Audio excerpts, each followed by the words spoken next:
Welcome to Policy RX with the Rock Doc. I'm Eric Murdoch, coming to you from the doctor's office in Estes Park, Colorado. Today, we are speaking to Kitty Calhoun. Kitty is what I think of when I think of a lifer climber. She started climbing in the late 70s, ice climbing in Vermont, but in the 80s and 90s, pursued alpine exploits all over the world, North America, South America, throughout the Himalaya, including a sense of incredible 8,000-meter peaks, too many to name. Kitty's also been a business owner, a mentor, a mother, a leader, an activist, a professional climber for more than 40 years. So we are so pleased and honored to have you, Kitty, here at Policy RX. Thank you, Eric. I'm honored to be here, excited to talk to you about some things. So recently, you wrote a piece in Climbing Magazine, an op-ed. It's called Indian Creek Climbers. It's not about rules, it's about respect. And I feel like in some ways, it might summarize some of the lessons you've learned climbing the mountains for so many decades and your experiences meeting with other cultures and being in other environments. You wrote this in the op-ed, and I want you to respond to it. You said, "As a climber, I've spent my life drawn to big landscapes, seeking the kind of solitude and transcendence only the mountains can offer.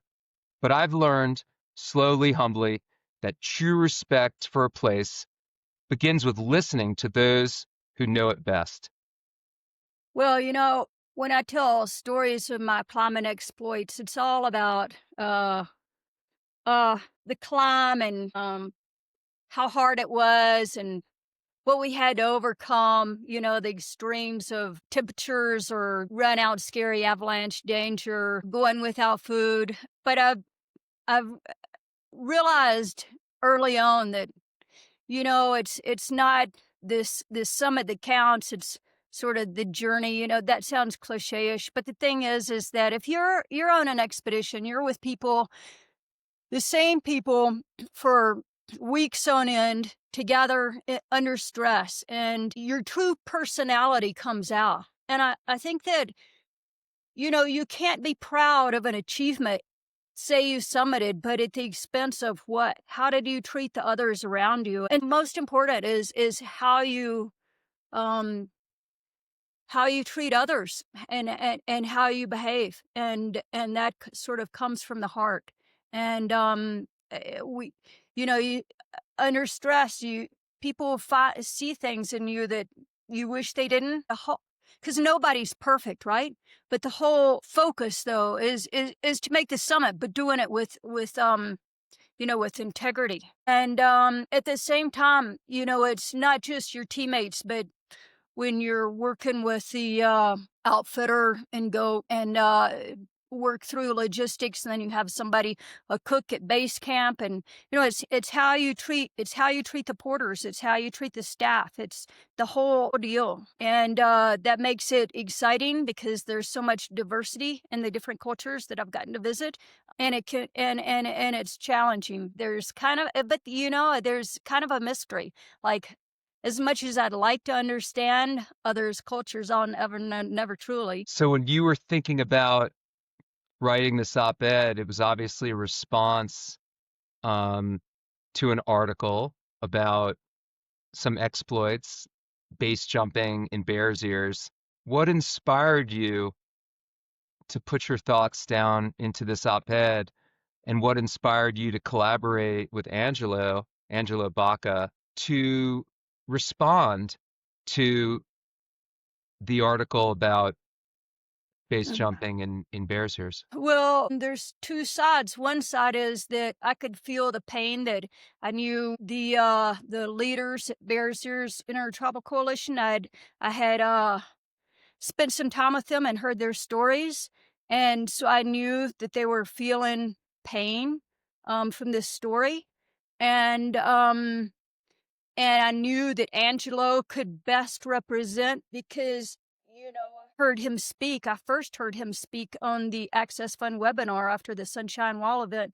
And Angelo, I believe, he can both speak his truth and show mercy at the same time, which is something that I think we all need, because we all have a lot to learn. And then, I understand. So you can understand, but neither agree nor disagree. But I think I understand in some way. When I read Brett's piece, I feel maybe a frustration that she tried, she reached out, she wrote a letter to Bears Ears Tribal Coalition and she didn't get a response. What she loves to do is under threat. And so what, you know, it's a feeling of, sometimes I feel like desperation, when you feel like aren't being heard. Your point of view isn't being heard. So I wanted the Native American view to be represented. And also I want to then move forward so that we can figure out how to work together through this. So I've been studying a lot of other people and organizations that do work in this area in terms of moving forward. And what I'd like to say is that, this is going on in America, especially right now in politics in general, just with the extreme polarization. And we can use simple tools, and it starts with listening with the intent to understand rather than how you're going to answer back or be defensive. I think people want to collaborate, so it's just how do we get there? And it's actually a learning experience, and it's soul uplifting rather than soul sucking, which I find polarization to be. Yeah. Yeah, I think your op-ed doesn't have the tone of condemnation or anger. The action that I'd like you to explain sort of what you heard from the Intertribal Coalition, but essentially, just to back up, someone went out and pursued a bunch of base jumping adventures in Bears Ears just before the Bears Ears management plan took effect. And the Bears Ears management plan is pretty strict on base jumping and is going to prohibit base jumping in Bears Ears. And some folks from the base jumping community are really upset about it. And some people wanted to get their jumps in before the record of decision it officially is formalized. And it sounds like, and you told me that you heard from your friends and your partners and friends in the Native American community that saddened them. And it seemed like that was the impetus for your collaboration with Angelo, and your op-ed was to sort of address this idea, and as you're saying right now, in a way that's not polarizing, that's not divisive. Was it hard to find that tone? And can you sort of describe your main points on why this was so troublesome to you, so confusing and concerning to you, and what motivated you to put pen to paper finally? So when I was at the joint event with some of us there, well, actually, I'd like to say Andrea from the Access Fund was there, and I'm sorry that I didn't recognize that in the article. And also people from the BLM were there, as well as Tommy Caldwell and Missy and I from Patagonia, and board members from the Bears Ears Intertribal Coalition. And we went climbing, and then we went down at Indian Creek, and then we came down and we had a talk circle. And I can't tell those stories, but what I can say is when I sat down and even when I came to the event, I thought, okay, I'm not going to talk. My job is to listen. It's not to talk. But then when I heard them go around the circle and tell their story from an Indigenous point of view, their perspectives, then I realized my story is important too, because they may have misconceptions of what the experience means to a climber. They may have this perception of it's just a performance, right? To spread on social media or whatever, or to check off in I did this book, right? But it's not that. It's to most of us, it's an experience that's life changing. And I thought that it was important for them to hear that, because maybe they hadn't heard that before. So that's what I shared in that circle. And I do feel like there hasn't been enough exchange. I'd like to see more exchanges, like panels, webinars. Even I think what Angelo wrote was super enlightening, I would think, for somebody. I mean, we're not. How do we know what they believe, what they think, unless we have the opportunity to hear them speak and tell stories, or read what they've written?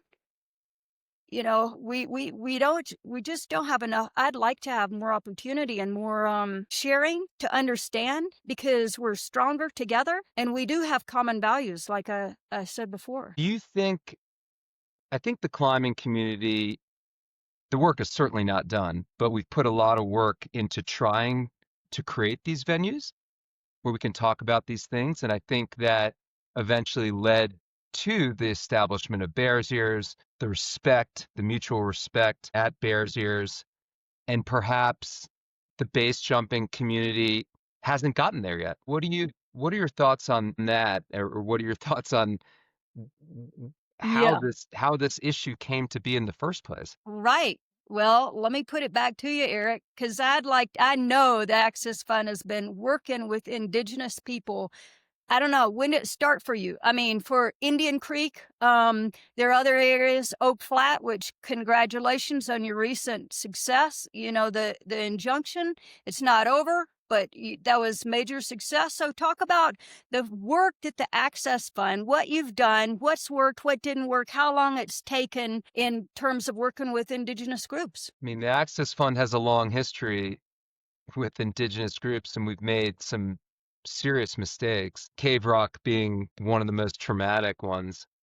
But I think I think the turning point, as we spoke with people like Angelo and many other people in the Native American community, the turning point was really Bears Ears. I mean, we've had various discussions over climbing access, but Bears Ears was an issue that went way beyond just rock climbing. It was much more meaningful for a variety of different reasons.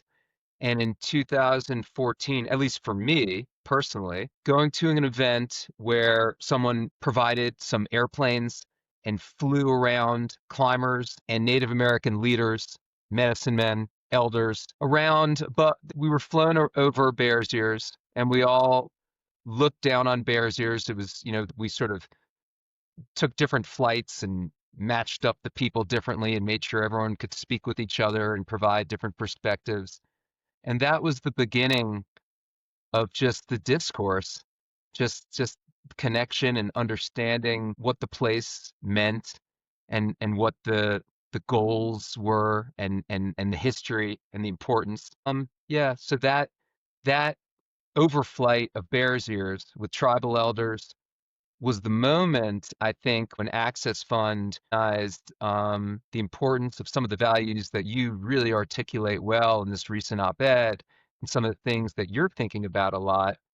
I know as you're mentoring some Indigenous people, as you are thinking about these things, as you are doing your best to try to talk with the climbing community about these issues. But we're so far from having a true understanding of what this relationship means and how we should engage, with these landscapes. We're just like what you said, we're in this learning mode. And the thing that's been the most difficult for me is to do what you said, is to listen and listen hard without having to say anything. So that's this ongoing exploration into this relationship with other people who share these landscapes.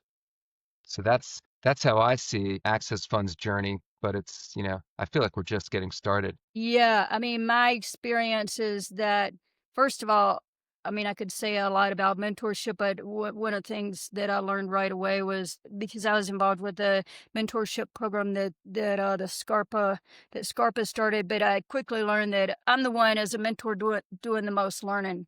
Learning how to be a good ally, and it's not easy. And I think that what keeps me going in terms of this learning how to be a good ally is when I'm encouraged, and when I'm shown mercy. I'll have to say that some people I've met are not ready to forgive, and so you can't move forward until they are. Anyway, I also want to say talk about the importance of the work, though, even though it's hard. And I'm not talking about just being an ally, but learning to work through polarization and why that's important. And I think it's important because you're stronger when you're around people who have differences of opinion. I think about it in a marriage. Unfortunately, your kids might have differences of opinion. Your business partners might have differences of opinion. Common partners. But anyway, the thing is that, and then certainly in families, politics is divided families. Unfortunately, we shouldn't let that happen because I feel like differences of opinion.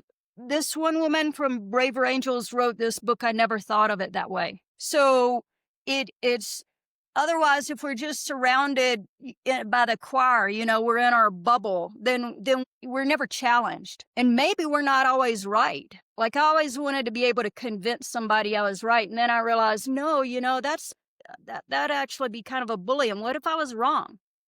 So I don't want to be a bully and I don't want to be wrong, but anyway, I think that we're stronger when we absorb all the input that's out there. It's amazing. What are your goals moving forward? You're involved in mentoring. You're willing to sort of write op-eds and talk to people and represent Patagonia by sharing these ideas. What are your goals for the future, and how do you think these ideas are going to evolve and become more part of your climbing experience and your life? I mean, I'd like to just talk about my life. We can, there's abundance. We just need to share, and we need to listen to people. When it's the greatest thing in the world is to feel like you're understood, right? I mean, it's one of the greatest things in the world, and I think that people want to be understood, and all you have to do is listen and not pass judgment, but just listen, ask questions. We have more, we share more in common than not. And we can get so much more done, and life can be so much more fun if we're sort of in it together rather than in it against each other. You know what I mean? I do. Yeah. Yeah, I mean, it's fun learning new things and moving forward together. It's not just about me alone, what I did, what we did together as a team. Well, I'm grateful that you're part of the climbing community and mentoring and sharing these ideas. It's amazing in some ways that you're a cutting edge alpinist and climber, professional climber, but you're also thinking critically about how to change the collective consciousness of our society and how to try to make things better. I can tell that you're thinking about it a lot. I know that also because I've spoken to you a lot in the past. Yeah, So yeah. thank you for all that. Yeah, I just wanted to read something that Lynn Nessifer wrote recently. He's a Native American climber that started Natives Outdoors. And he wrote along these same lines: notice when you're holding on to a lens so tightly that it blocks out new information. We don't need this mindset to win arguments, but to live well together. And I think that goes along with just what we've been talking about. Yeah. Yeah, Len's a great friend of Access Fund and Yeah. a wise dude. Yes. So Yes, he thanks is. to Len for that. Shout Yeah. out to Len. We could be chatting for a long time about these things, but we're going to wrap it up. I just want to know kind of what are your plans? You got any climbing Mm. plans in the immediate future? Any goals, or are you just going to keep picking away at? Oh, well, I'm enjoying pushing myself. So I've been mixing it up. Like I have this running program where I'm running 5 days a week, and it gives you the program where you have to stay in this heart rate zone for this long, this long, and this long. And I've been making improvements. And so that's really cool. And then I've been climbing, mostly just mini traction, but trying to up the ante. And I've been pushing on little creepy holes. And I realized like to make these reaches, sometimes you have to really push down, and so you gotta have a really strong triceps to be able to push through all the way through, right? It's just like, whoa, man. But I go out early in the morning and there's nobody else around, just me and the birds and the cliffs, and then the sun's just coming up and it's kind of beautiful. So that's what I've been doing. In where it's not too hot, and weightlifting, and then they'll be changing to the seasons, and then I'll get back to crack climbing, and then I'll get back, and then ice climbing, mixed climbing, dry tooling, backcountry skiing if there's powder. So, just sort of doing it all, trying to do it all as hard as I can for as long as I can. I love it. Yeah. Let's get out this year. Yeah, let's do. Thank you so much for being on PolicyRx. It's always great chatting with you. Yeah, Take keep care, up everyone. the good work. Thanks, Kitty. Yeah. Take care, everyone. We'll see you next time.